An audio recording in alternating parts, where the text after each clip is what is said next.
problems that were holding me back from reaching my goals. I was tired of getting the same results and facing the same problems over and over. This year, I decided I wanted to take on some new problems, and for that, I needed to let go of the old ones. One of my problems has always been procrastination. After a lot of reflection, or in other words, after taking some hits, I figured out how to handle it. I finally managed to let go of the sweet comfort of social media and started taking action towards my goals. However, I soon realized that starting something was the easy part. The hard part was sticking with it until I saw some results. I've always admired people who can put all their effort into achieving a goal. Recently, I watched a video of Cristiano Ronaldo talking about discipline and consistency. He mentioned how important it is to push through and do what needs to be done, even when you don't feel like it. And then, when you do it, you become mentally stronger. After watching that video, I was determined to make a change. I wanted to be consistent with the actions that would lead me to my goal. There was just one problem with that: my laziness. That was one of my old problems I just couldn't get past. To me, laziness means not putting enough effort into what I do. There's this ongoing struggle in my head between wanting to achieve big things and just taking the easy way out. What usually happens is I set a goal, make a plan, and start taking the first steps, but then I have trouble staying consistent enough to actually get any results. I couldn't understand why, despite having big goals, I wasn't making any progress toward them. But then one day I came across a psychology theory called expectancy value. According to this theory, our motivation to act depends on two things. The first thing is how important the reward is to you.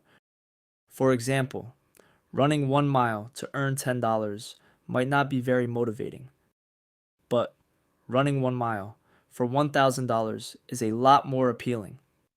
That part was pretty obvious. Of course, the bigger the reward, the more motivated we are to act. But the theory also says there's a second important factor: how confident we are in our ability to successfully complete the task. If you don't believe you can run that mile, you won't be motivated to try, even if the reward is $10,000. After all, why spend your time and energy if you don't think it's going to work out? That made complete sense. I wasn't feeling motivated because I couldn't believe it would work out, and I had a reason for that. I had failed many times before. With my track record of failures, it was hard to believe I could achieve my goals. I had tried various approaches, but never stuck with any long enough to see results. In 5 years, I'd barely made any progress. My expectation of success was really low, and so was my motivation.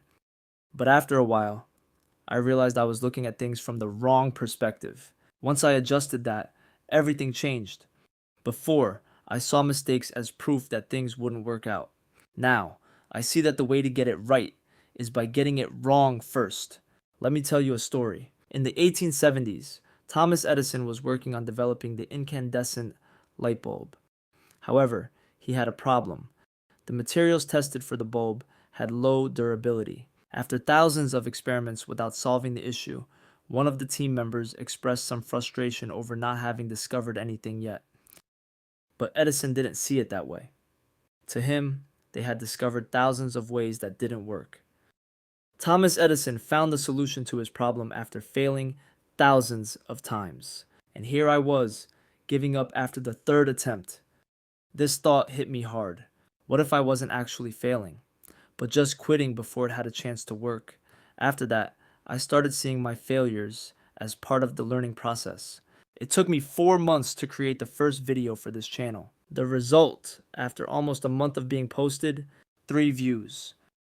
Before, this might have made my motivation go down the drain, but now, I simply understand that this is part of the game when it comes to getting good at something.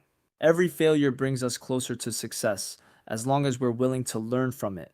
Of course, it's no use making mistakes and blindly following the same path.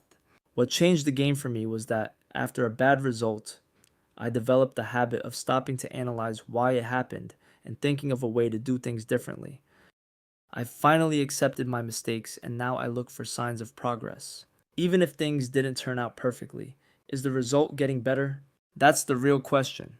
If you think your laziness is just a lack of discipline or willpower, consider whether it might actually be fear of trying something new. Don't let the fear of failing make you choose the only path where failure is 100% guaranteed.